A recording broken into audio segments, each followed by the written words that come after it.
Bismillahirrahmanirrahim. Assalamualaikum warahmatullahi wabarakatuh. Alhamdulillahi waliyyis salihin. Wassalatu wassalamu ala rasulihil amin. Nabiyyina wa maulana Muhammadin. Imamil anbiya'i wal mursalin. Wa ala alihi at-tayyibin at-tahirin. Wa sahabatihil ghurril mayamin. وتابعيهم بإحسان إلى يوم الدين وأنا معهم برحمتك يا أرحم الراحمين. أشهد أن لا إله إلا الله وحده لا شريك له وأن محمدا عبده ورسوله وأن عيسى عبد الله وابن أمته وكلمته ألقاها إلى مريم وروح منه وأن الجنة حق وأن النار حق. أما بعد فيا عباد الله أوصي نفسي المقصرة وإياكم جميعا بتقوى الله. فقد قال عز من قائل بعد أن نستعيذ بالله من الشيطان الرجيم ثم أورثنا الكتاب الذين اصطفينا من عبادنا فمنهم ظالم لنفسه ومنهم مقتصد ومنهم سابق بالخيرات بإذن الله ذلك هو الفضل المبين. ذلك هو الفضل الكبير. وقال رسول الله صلى الله عليه وآله وصحبه وبارك وسلم اتق الله حيثما كنت وأتبع السيئة الحسنة تمحها وخالق الناس بخلق حسن. رواه الترمذي وقال حديث حسن أو قال حديث حسن صحيح أو كما قال رسول الله صلى الله عليه وسلم. Ma'asyiral ikhwanil a'izza rahimakumullah, bersyukur kehadirat Allah Subhanahu wa taala. Kita hadir di tempat yang paling dicintai oleh Allah Subhanahu wa taala, di masjid Allah Subhanahu wa taala. Kita hadir dalam rangka melaksanakan ibadah yang paling dicintai oleh Allah, yaitu salat dengan cara yang terbaik sesuai dengan petunjuk Rasulullah, yaitu dengan cara berjamaah.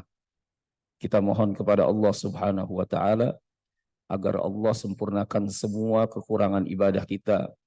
Semuanya diterima oleh Allah dalam keadaan Allah meridhai kita semua, sehingga kita dapat mengambil ibadah-ibadah kita, aktivitas kita sebagai sebab untuk kita mendekat kepada Allah Subhanahu wa taala. Salawat beriring salam semoga selalu tercurah kepada Rasul Agung, Nabi yang paling mulia, yang mencintai kita melebihi kecintaan kita kepada diri kita. Semoga Allah Subhanahu wa taala memberikan taufik hidayah, kekuatan kepada kita untuk dapat mencintai beliau, banyak berselawat kepada beliau dan mensuri tauladani akhlak mulia beliau. Semoga kelak kita berjumpa dengan Rasulullah sallallahu alaihi wasallam dalam keadaan beliau ridha kepada kita dan kita mendapatkan syafaat beliau pada hari kiamat nanti. Amin ya rabbal alamin. Hadirin, marilah kita niatkan, kita duduk ingin pada kesempatan kali ini mendengar nasihat dari Rasulullah sallallahu alaihi wasallam. Kita bacakan hadis-hadis beliau dengan satu keyakinan. Hadis ini karena Rasulullah sallallahu alaihi wasallam risalahnya itu sampai akhir masa, maka kita juga ingin menjadi bagian dari umat yang terbaik, umat Rasulullah sallallahu alaihi wasallam. Untuk itu apa yang disampaikan oleh Rasulullah kita camkan, ini merupakan nasihat Rasulullah pribadi kepada kita, supaya kita bisa mengambil pelajaran dari apa yang disampaikan oleh Rasulullah sallallahu alaihi wasallam. Kita bacakan hadisnya dalam hadis Arba'in Nawawi. Yang pertama, a'udzubillahi bismillahirrahmanirrahim. An Abi Ruqayyah Tamim bin Aus ad-Dari radhiyallahu ta'ala anhu anna an-nabiy sallallahu alaihi wasallam qala. Dari sahabat yang mulia Abi Ruqayyah, ayahnya Ruqayyah,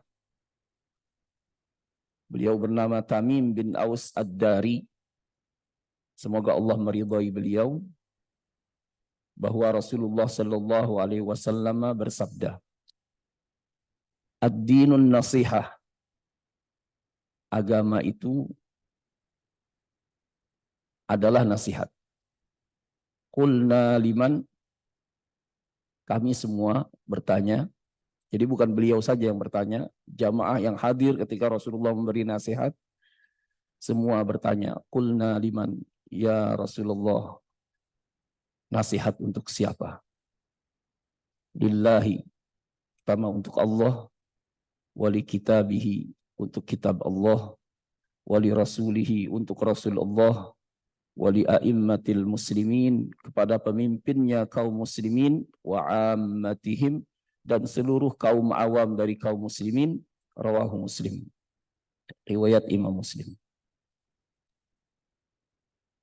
An-nasihah ini ulama menafsirkan, ya, menerangkan seperti Imam Ad-Daqiq Al-Aid rahimahullah.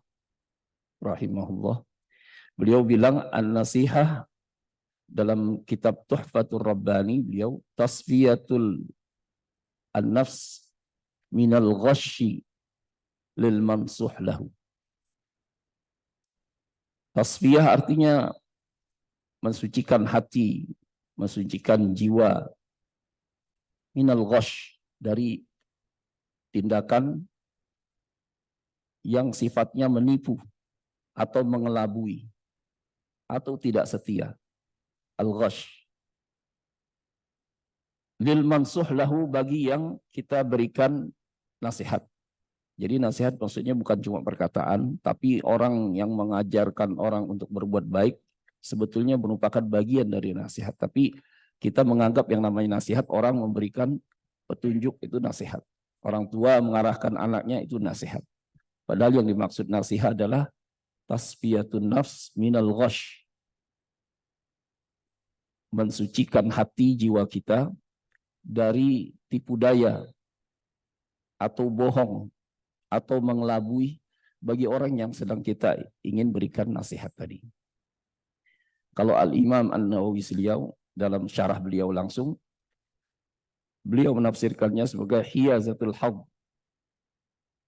Karena hiyazatul hadd artinya menjaga kepentingan, menjaga keperluan dari orang yang ingin diberikan nasihat. Ini sebabnya diambil dari kata-kata seseorang itu kalau ingin menjahit bajunya, dia ingin membuat dari bahan untuk menjadi bajunya, maka pasti dia akan perhatikan kualitas bahannya, tapi bukan cuma kualitas bahannya yang bagus, dia ingin orang yang menjahitnya itu dengan cara bagus, dan itu bisa cocok sama badannya. Jadi ada 3 itu. Bahannya bagus, dikelolanya atau dikerjakan dengan bagus, dan hasilnya bisa cocok. Percuma bahannya bagus, jahitannya bagus, tapi nggak pas di badan.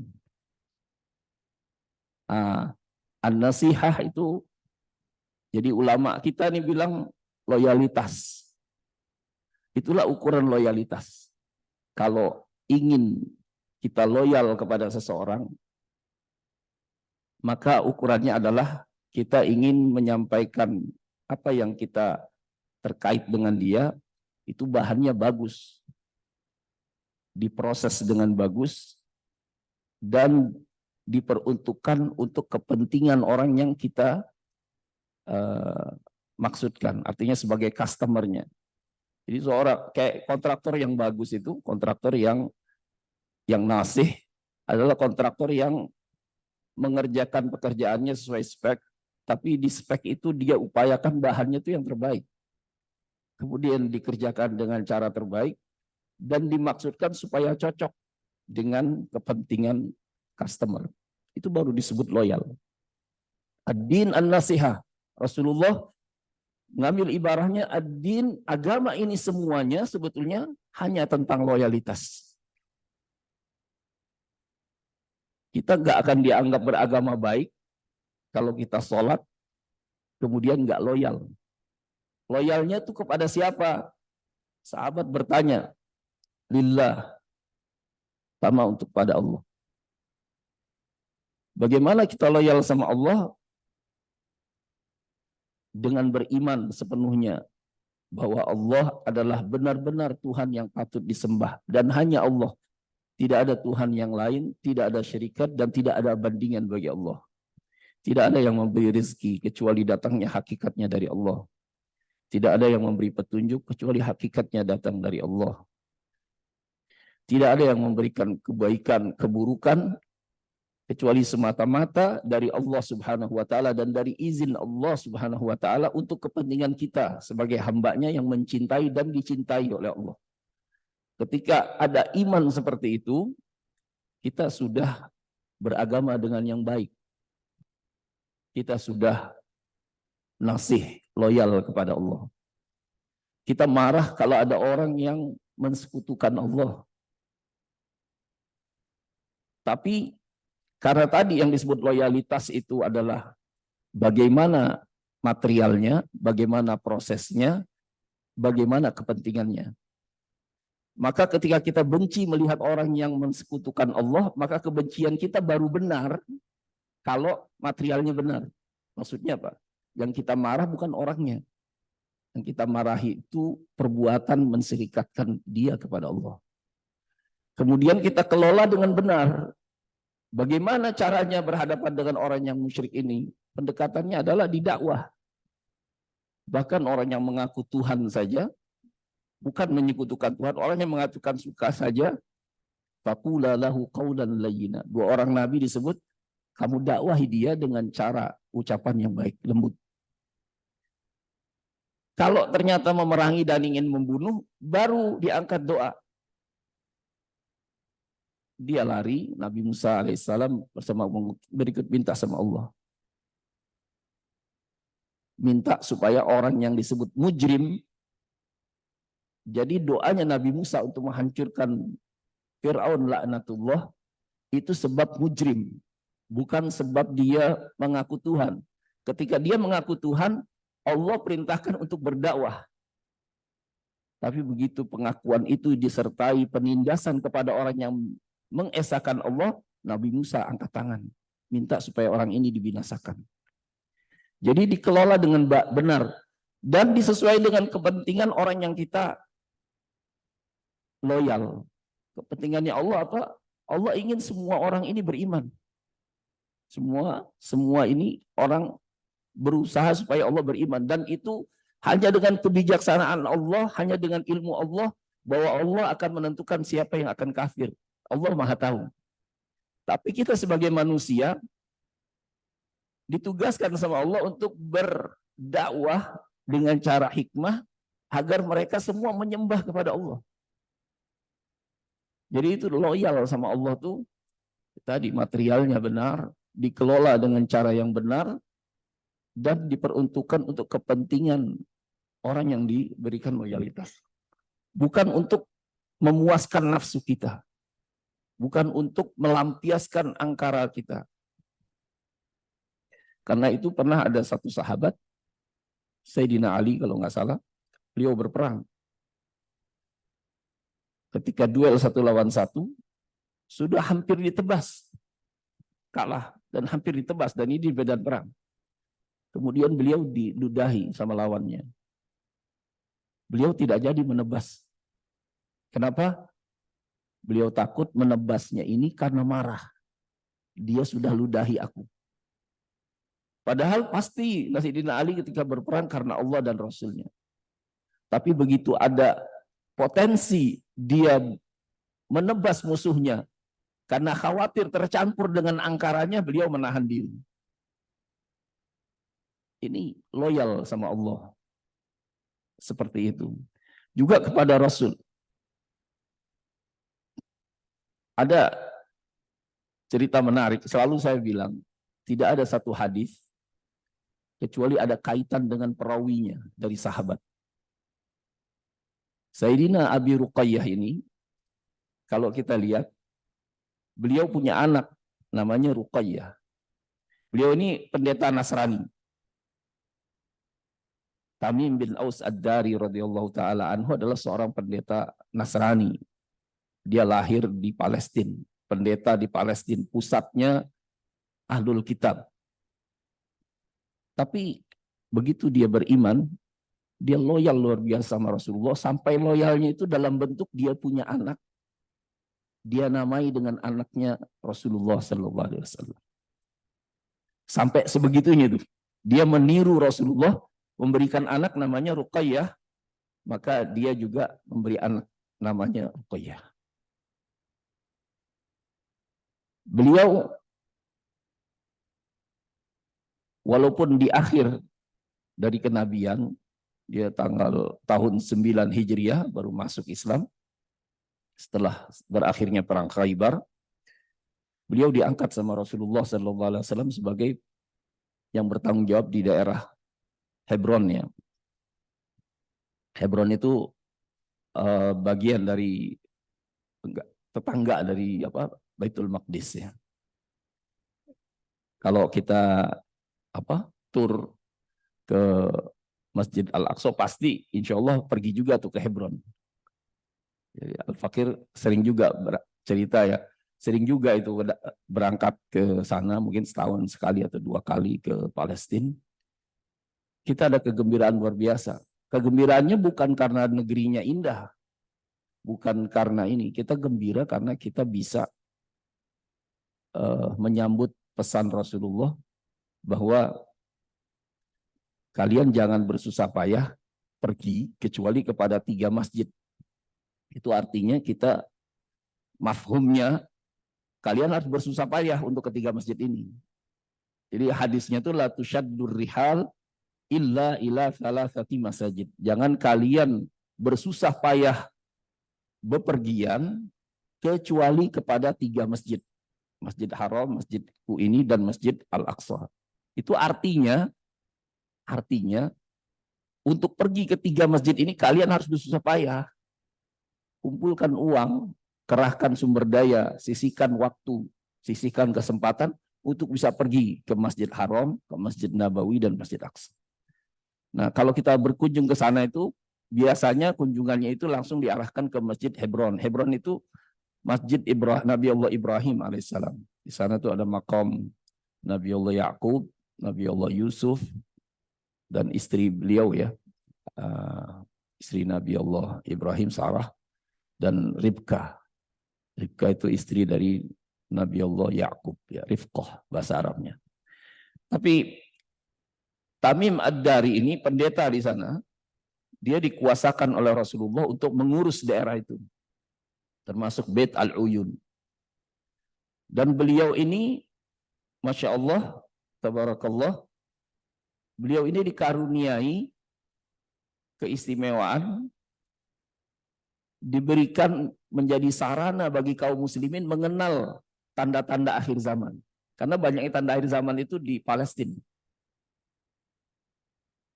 Seperti misalnya Dajjal, itu ceritanya itu beliau bertemu dengan Dajjal. Jadi Rasulullah kasih tahu, Dajjal itu sudah ada.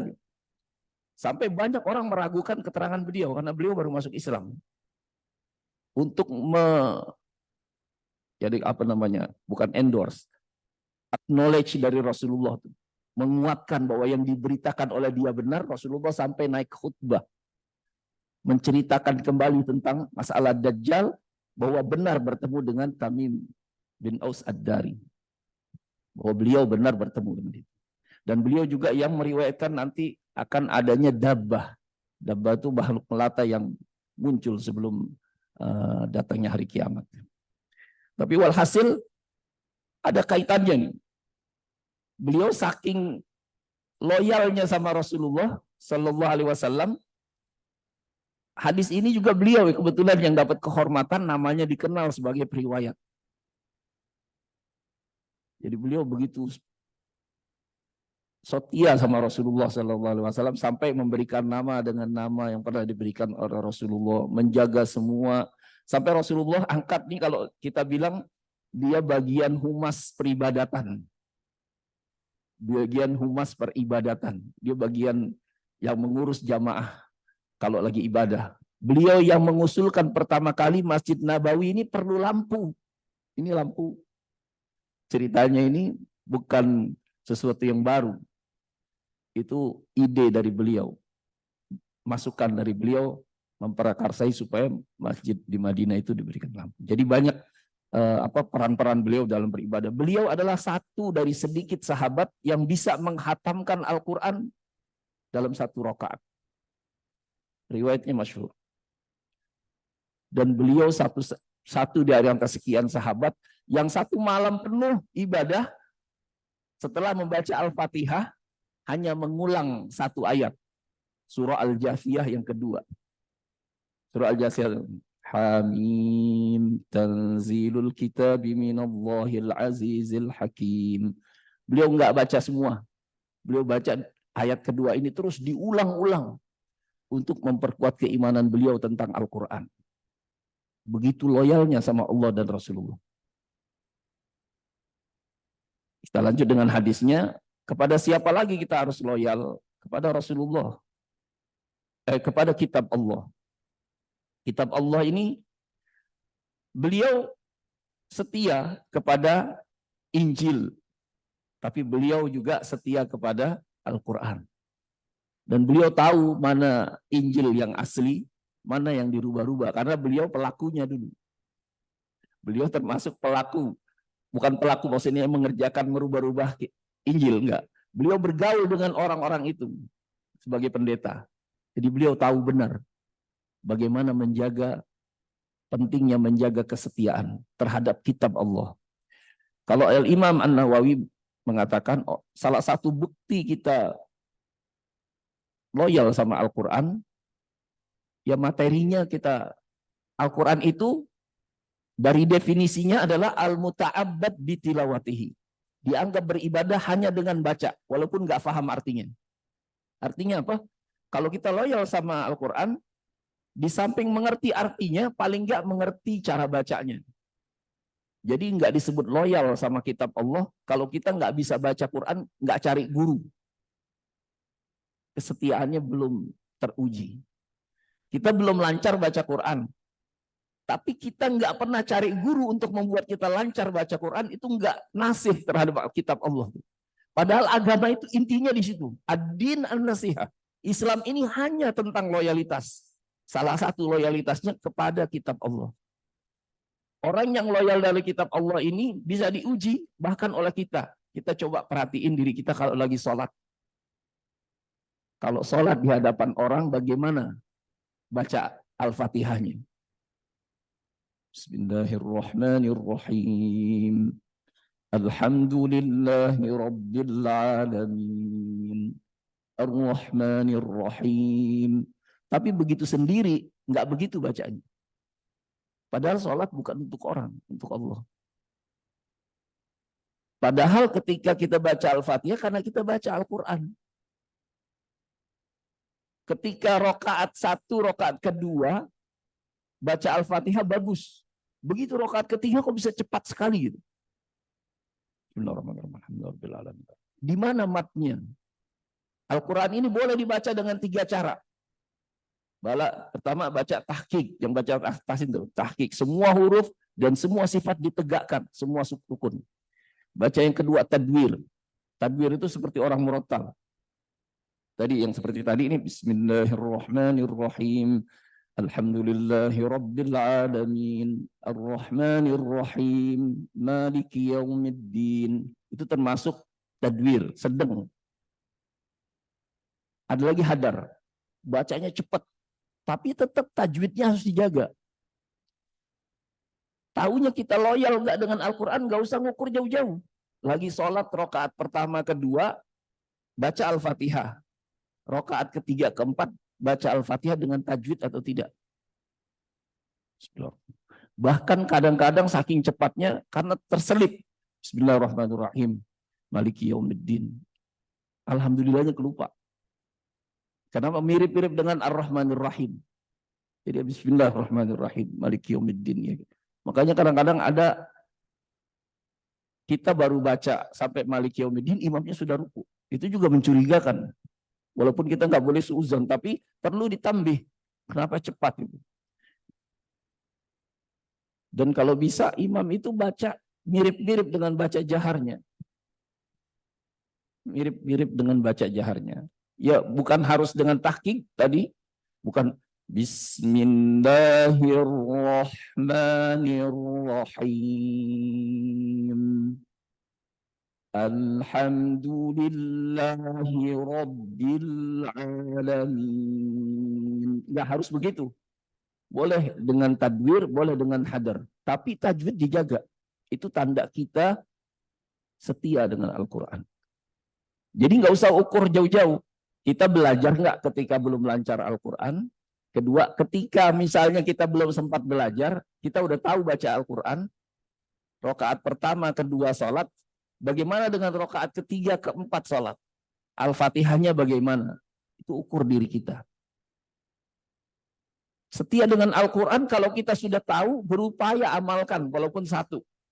Contohnya tadi, Sayyidina Tamim bin Aus Ad-Dari, beliau mengulang-ulang untuk memperkuat keimanan beliau. Bahwa Al-Quran ini tanzilul kitabi minallahil azizil hakim. Bahwa Allah yang maha bijaksana yang menurunkan ini. Bahwa Allah yang maha perkasa yang menurunkan Al-Quran ini. Jadi dia berusaha mencontoh bahwa kalam ini adalah kalam yang benar, penuh hikmah, penuh kebijaksanaan. Kemudian wali rasulihi, setia kepada Rasulullah. Itu tadi pencontoh akhlak beliau yang paling utama, banyak salawat sama beliau. Dan yang paling penting adalah menghidupkan sunnah beliau. Siapa yang menghidupkan sunnah beliau pasti mendapatkan hak untuk dapat, karena ikhlas, nasih lillahi wali rasul. Allah dan Rasulnya pada satu sifat, beliau Rasulullah SAW sangat bersyukur. Allah juga begitu mensifati dirinya syakur.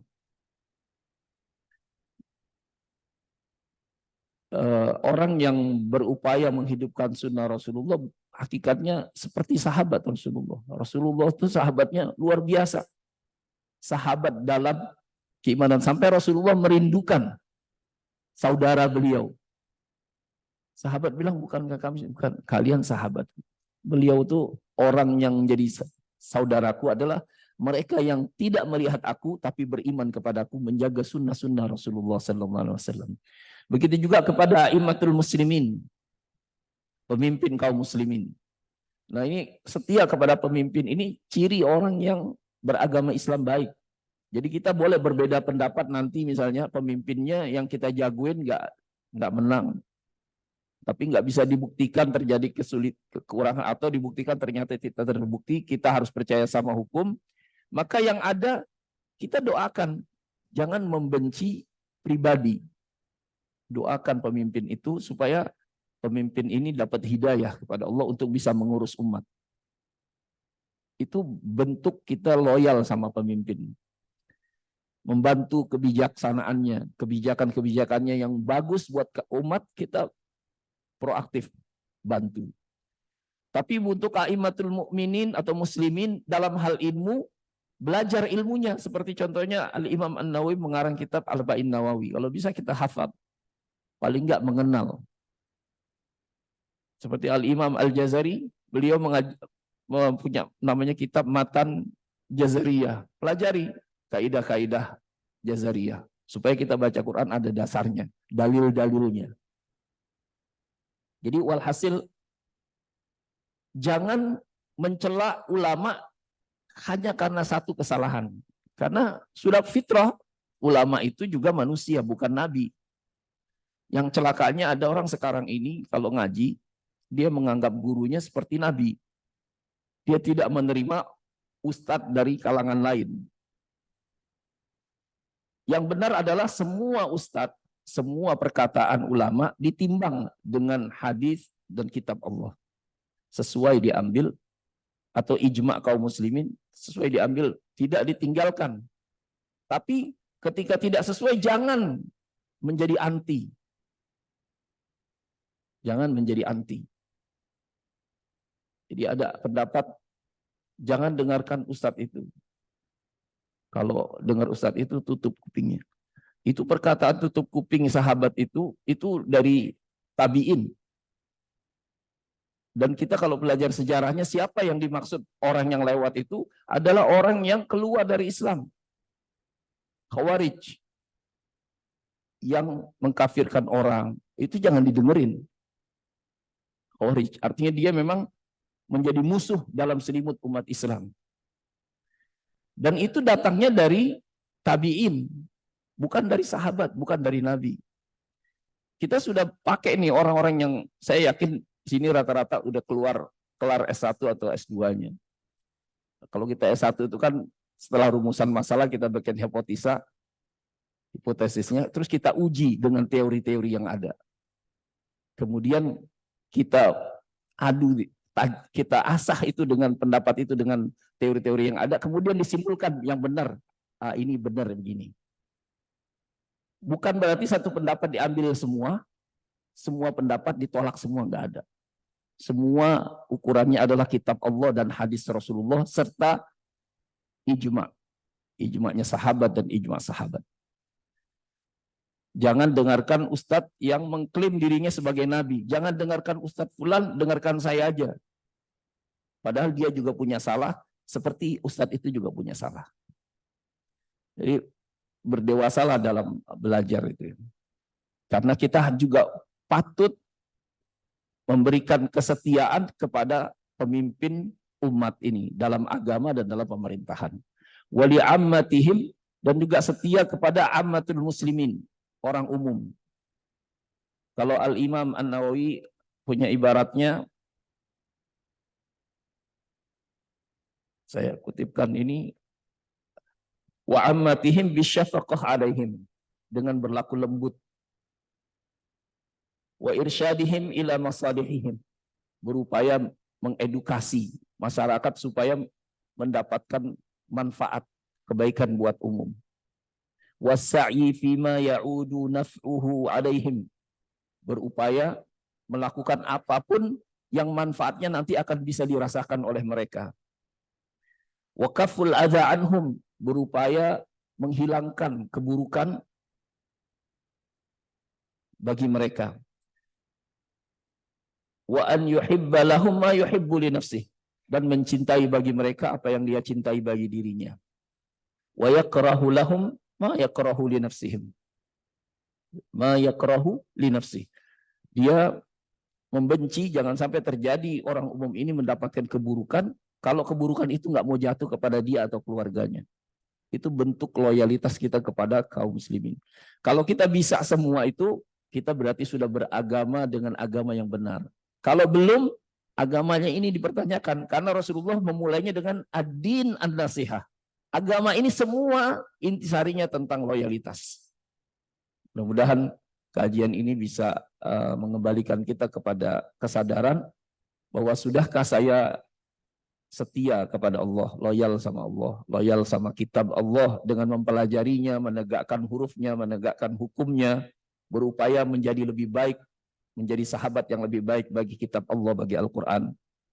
Dan apakah kita sudah semakin banyak berselawat kepada Rasulullah, mencontoh beliau, menghidupkan sunnah-sunnah beliau pada diri kita. Sudahkah kita setia sama pemimpin kita dengan mendoakannya? Sekalipun misalnya pemimpin itu bukan pilihan saya. Ala kulli hal itu pemimpin kita sekarang, doakan yang terbaik. Dan juga setia bagi para ulama. Jangan menjelekkan satu ulama karena kita fanatik pada ulama yang lain. Semua kita timbang di hadapan kitab Allah dan Rasulullah, dan juga ijma' para sahabat. Dan juga setia kepada umumnya kaum muslimin. Semoga Allah Subhanahu wa taala jadikan kita orang-orang yang loyal kepada Allah, kepada kitab Allah, kepada Rasulullah, kepada pemimpin, dan juga kepada kaum awam. Subhanakallahumma wa bihamdika asyhadu an la ilaha illa anta astaghfiruka wa atubu ilaik. Assalamualaikum warahmatullahi wabarakatuh.